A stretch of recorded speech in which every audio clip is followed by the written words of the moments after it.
Madame, Monsieur, bonjour. Merci de nous rejoindre à la une de l'actualité. L'économie, avec la création prochaine de 2 instances chargées de réguler l'importation et l'exportation à la lumière de la fin de l'ère de l'Agence nationale de la promotion du commerce extérieur.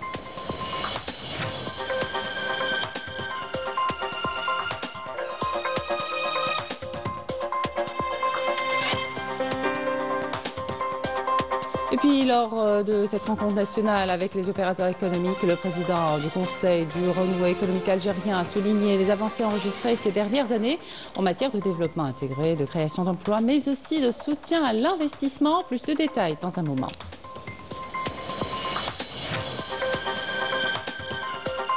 Les relations algéro-éthiopiennes connaissent une nouvelle impulsion à travers les travaux de la 5e session de la commission mixte tenue à Addis Abeba sous la coprésidence des 2 chefs de la diplomatie des 2 pays. Une rencontre couronnée par la signature de 13 textes juridiques. Et puis le Maroc fait face à la corruption qui gangrène le régime de Rabat. Des personnalités de renommée mondiale dénoncent pour la énième fois l'implication de Mersem dans des affaires de corruption afin de libérer le peuple marocain pris en otage du joug du Marzen. Bienvenue à tous. Nous entamons cette édition avec l'économie, notamment avec l'annonce hier par le président de la République de la création prochaine de 2 instances chargées de réguler l'importation et l'exportation. Le président de la République a rencontré hier au Centre international des conférences Abdel Tefrahel les opérateurs économiques et a affirmé que l'Algérie aspire à devenir un leader économique à l'échelle continentale. Les détails avec Raouf Hamouch. L'Algérie vise à devenir d'ici 2 ans la première ou la 2e puissance économique du continent africain. Cette ambition s'appuie sur l'encouragement de l'investissement national, la diversification des exportations hors hydrocarbures et le soutien aux jeunes entrepreneurs. Lors de son allocution prononcée à l'ouverture de la 2e édition de la rencontre nationale avec les opérateurs économiques, le président de la République a souligné que le développement escompté ne saurait être réalisé sans l'augmentation de la contribution du secteur de l'industrie au produit intérieur brut. Le chef de l'État a indiqué dans le même sillage que l'économie algérienne, qui a enregistré une croissance de 4,1% en 2023, devrait atteindre un taux de croissance de 3,9% ou 4% au titre de 2024, grâce à la poursuite de la dynamique économique en matière d'investissement dans plusieurs secteurs, notamment l'industrie, qui représente près de 50% des nouveaux investissements enregistrés. أن في سنة آخر 27 أقصاها آخر 27 ندخل في تعداد الدول الناشئة pays émergents 2027 إن شاء الله. وكنت التزمت بدخل قومي خام يساوي أو يفوق 400 مليار دولار إن شاء الله. وهذا هو الهدف الذي لازم نتجند حوله كلنا كما رانا في هذه القاعة هذه إن شاء الله حتى الناس اللي خارج القاعة. Le président a également insisté sur la nécessité de faciliter l'accès au foncier à travers la création d'une zone d'activité dans chaque commune. Il a appelé les opérateurs économiques à créer leur propre banque privée. Sur le plan des exportations, l'Algérie entend atteindre 10 milliards de dollars hors hydrocarbures cette année. Une restructuration est engagée. L'agence Algex cesse ses activités au profit de 2 nouvelles structures dédiées à l'import et l'export. عصريتين تتماشيان مع الاقتصاد الحالي. هيئة الاستيراد وتكون عندها كما قلت ان سيستم دو في ا تو لي نيفو على المواد باش ما تنقصش المواد في الجزائر، حتى ماده ما لازمها تنقص، ونحاول الاستيراد يكون على حساب الحاجيات تاع البلاد وعلى حساب الانتاج الوطني. معناه باللي عندك ارقام حقيقيه نتاع الانتاج الوطني. نخلقوا هذه المؤسسات الجديده، مؤسسه للاستيراد ومؤسسه للتصدير تساعد المصدرين، تنظمهم. هذو المؤسستين نعطوا نفوسنا مده نتاع حتى 2 ماي ان شاء الله المؤسستين يكونوا جاهزين ان شاء الله. Évoquant les progrès enregistrés récemment dans le secteur du tourisme, le président de la République a rappelé les différentes mesures prises pour encourager l'investissement et promouvoir la destination Algérie, notamment à travers des facilités d'obtention de visas pour les étrangers. Ce secteur demeure ouvert à ceux qui souhaitent y investir, dira le président de la République, appelant les opérateurs présents à faire preuve de patriotisme pour promouvoir notre économie. C'est un événement donc très important pour les patrons qui rencontrent le président de la République pour de nouvelles décisions et orientations. Un événement majeur qui participe au renforcement de la confiance entre le plus haut sommet de l'État et les chefs d'entreprise. Voyez ce reportage de Marim Damis. C'est une Algérie en pleine dynamique économique que Kamel Moula, président du Conseil du renouveau économique algérien, a mis en avant lors de cette rencontre nationale avec les opérateurs économiques. Il a souligné les avancées enregistrées ces dernières années en matière de développement intégré, de création d'emplois, mais aussi de soutien à l'investissement, fruit d'une stratégie claire et d'un engagement fort des acteurs économiques. Le monde connaît aujourd'hui des mutations géostratégiques rapides qui placent les nations face à des défis difficiles et périlleux. Conscient de la gravité de cette situation, l'Algérie a élaboré une stratégie globale lui permettant de mettre en place les mécanismes nécessaires pour faire face à ces défis et renforcer sa résilience dans tous les domaines, dans le cadre d'un développement global et intégré où la croissance économique occupe une place de choix en tant que locomotive de cette évolution. La dynamique d'investissement en Algérie connaît un réel élan, porté par des réformes structurelles et un dispositif incitatif plus attractif. Elle se traduit par un engouement croissant des opérateurs économiques. Il y a tellement une dynamique, les gens ils ont envie d'investir.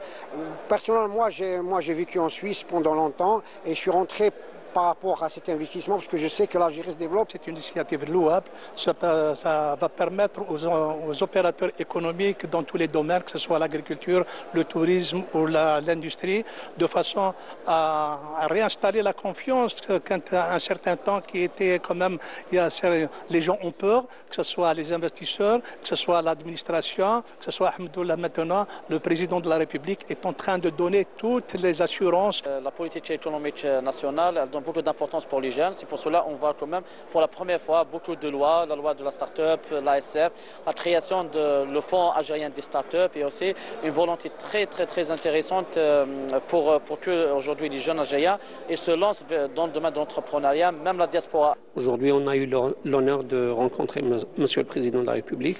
C'était une rencontre très fructueuse et très productive. Donc, on a eu l'occasion d'échanger avec lui et lui exposer les différentes inquiétudes et problématiques des différents opérateurs économiques. Monsieur le Président de la République avait été à notre écoute et nous a orienté, nous a donné ses orientations concernant sa nouvelle vision sur le plan de développement économique. C'est une rencontre d'action, c'est une rencontre d'alignement entre les opérateurs économiques et entre les pouvoirs publics et en l'occurrence Monsieur le Président de la République. Il y a un passage qui nous a très marqué, nous, en tant que start-up algérien, DJUF, c'est que Monsieur le Président de la République, en prenant connaissance que nous avons connecté les postes de gaz de la Sonalgaz, qui sont des postes très critiques pour la distribution du gaz, il nous a dit qu'aujourd'hui DJUF, elle a tout le support et la protection du gouvernement algérien. Des indicateurs encourageants qui traduisent une volonté commune d'aller de l'avant et de faire de l'investissement un levier majeur du développement national. Coopération à présent, l'Algérie et l'Éthiopie renforcent leur partenariat stratégique et enrichissent le cadre juridique bilatéral à travers la signature de 13 textes juridiques à l'occasion de la tenue de la 5e session de la commission mixte. Ces textes concernent principalement les secteurs économiques. Les détails avec Emira Sefta. Cette rencontre traduit la volonté commune de renforcer le partenariat stratégique conformément aux orientations des plus hautes autorités algériennes et éthiopiennes. Elle a permis de consolider la coordination politique et de tracer de nouvelles perspectives de coopération. Les deux parties ont relevé une convergence de vues et de positions sur les différentes questions d'intérêt commun au niveau régional, continental et international, dans le cadre de leur attachement indéfectible aux principes de l'acte constitutif de l'Union africaine et aux objectifs de la Charte des Nations Unies. Having said that, J'appelle chacun à poursuivre l'engagement envers le partenariat stratégique algéro-éthiopien et à participer activement au maintien et au renforcement de la dynamique actuelle. Je dis cela parce que le véritable succès réside dans la mise en œuvre effective de ce qui a été convenu aujourd'hui et dans sa traduction en actions de coopération concrète sur le terrain. D'autre part, je souligne que nous avons réussi à renforcer le rapprochement stratégique entre nos deux pays sur les grandes questions régionales, continentales et internationales d'intérêt commun. Cette 5e session de la commission mixte a été marquée par la signature de 13 textes juridiques et des mémorandums d'entente touchant à des secteurs clés, tels que l'industrie pharmaceutique et l'innovation. L'éducation, le sport et la culture ont également bénéficié d'une attention particulière dans une perspective de renforcement des liens humains et d'approfondissement de l'amitié entre les deux peuples. L'actualité nationale marquée par la tenue ce lundi du colloque scientifique sur les méthodes d'investigation et de surveillance des réseaux de trafic de migrants et de traite des êtres humains en collaboration avec l'Université arabe Naïf des sciences de la sécurité relevant du Conseil des ministres arabes de l'Intérieur et l'Organisation internationale pour les migrations. L'événement se tient au Centre international des conférences Abdel Frahel avec la participation de plusieurs ministres, walis et cadres de l'État ainsi que de personnalités de haut niveau du ministère de l'Intérieur, de la Justice, de la Défense et de la Sécurité. Le ministre de l'Intérieur, Brahim Red, a indiqué que ce colloque s'inscrit dans le cadre des efforts visant à garantir un meilleur contrôle des techniques opérationnelles pour lutter contre le phénomène de la migration irrégulière. Red a indiqué que c'est une occasion également de renforcer les capacités humaines pertinentes et de moderniser les approches scientifiques et techniques en matière d'intervention et d'enquête. On l'écoute. اقتداء بالتوجيهات السامية لرئيس الجمهورية السيد عبد المجيد تبون ووعي بأهمية الرهانات المتصلة بهذه الظاهرة اعتمدت الجزائر خلال السنوات الأخيرة مقاربة شاملة ومندمجة متعددة الأبعاد القانونية والأمنية والعملياتية والإنسانية تم ضبطها بالتنسيق مع كافة الجهات المتدخلة ويتم بشكل مستمر العمل على تعزيز وتطوير آلياتها بما يتماشى مع تطور أساليب الجرائم المرتبطة بها وضمن هذه الجهود حرصت السلطات العمومية على وضع إطار قانوني محين ومتكامل يتوافق مع المعايير الدولية لمكافحة هذه الجرائم العابرة للحدود ويستند إلى التشريعات الصارمة التي تتيح للمصالح الأمنية والقضائية التصدي لشبكات التهريب والاتجار بالأشخاص بفعالية. L'actualité à l'étranger à présent. D'abord, cette réunion à huis clos aujourd'hui du Conseil de sécurité de l'ONU sur la question du Sahara occidental. La réunion est consacrée au développement de la situation dans cette région et les perspectives du processus de paix parrainé par l'ONU dans la dernière colonie d'Afrique. Le représentant spécial du secrétaire général de l'ONU pour le Sahara occidental et chef de la mission des Nations Unies pour l'organisation d'un référendum au Sahara occidental, Alexander Ivanko, et l'envoyé personnel du secrétaire général de l'ONU, Staffan de Mistura, présenteront leurs exposés lors de cette réunion. Et sur fond de colère populaire, le Maroc fait face à la corruption qui gangrène le régime de Rabat. Mahati Mounjib, un historien marocain de renommée mondiale, dénonce pour la énième fois l'implication du Mersen dans des affaires de corruption, un régime qui abuse de toutes les ressources de l'État pour prolonger son pouvoir, accroître sa fortune et appauvrir le peuple.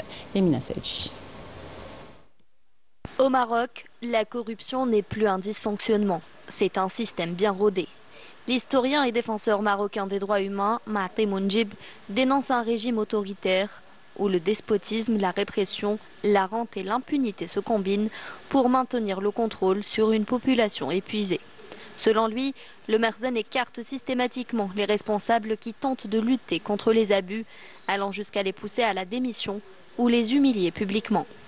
Les institutions censées garantir la transparence n'ont aucun pouvoir, à l'exemple de l'instance marocaine de la probité, de la prévention et de la lutte contre la corruption, dont le président, Mohamed Béchir Rachdi, a été brutalement limogé en mars dernier. Et avant lui, Driss Gerraoui, ancien directeur du Conseil de la concurrence, qui avait évoqué les pratiques illégales des grands distributeurs de carburant au Maroc, parmi lesquels celui du chef du gouvernement Aziz Arnouch. Pendant que le régime s'enrichit, la population marocaine s'enfonce dans la précarité. Ceux qui osent critiquer, qu'ils soient journalistes, activistes et militants ou simples citoyens, subissent un lot de pratiques malsaines du Merzen pour les faire plier. Pression, interdiction de voyager, gel de comptes bancaires, campagne de diffamation et arrestation arbitraire. Cette répression vise à installer un climat de peur et d'insécurité au sein de la population. Mais sur le terrain, la réalité est tout autre. Même si les Marocains subissent les affres d'un régime despotique qui a institutionnalisé l'injustice et fait accroître la paupérisation de la société, ils continuent à dénoncer la corruption endémique, la pauvreté, le chômage et les inégalités sociales. Pour eux, il ne s'agit pas uniquement de combattre la corruption, mais de se libérer du joug du Merzen. Le peuple marocain est pris en otage par un système qui le prive de ses droits les plus fondamentaux et d'un avenir meilleur. Le régime mise sur une répression ciblée avec peu d'arrestations, mais une répression constante exercée par les poursuites judiciaires, la diffamation et les intimidations. Cette stratégie vise à préserver l'image du Maroc à l'international tout en instaurant un climat étouffant de peur, de méfiance et d'intimidation. Au moins 5 Palestiniens sont tombés en martyrs et d'autres ont été blessés ce matin dans un bombardement de l'armée sioniste d'une maison à Khan Younes au sud de la bande de Gaza. L'artillerie de l'occupant sioniste a en outre ciblé la partie est du quartier des Zaytoun au sud de la ville de Gaza, tandis que des avions de guerre ont bombardé la zone de Sheref à l'est. Voilà qui termine cette édition. Merci de votre attention. Excellente suite des programmes sur Canal Algérie.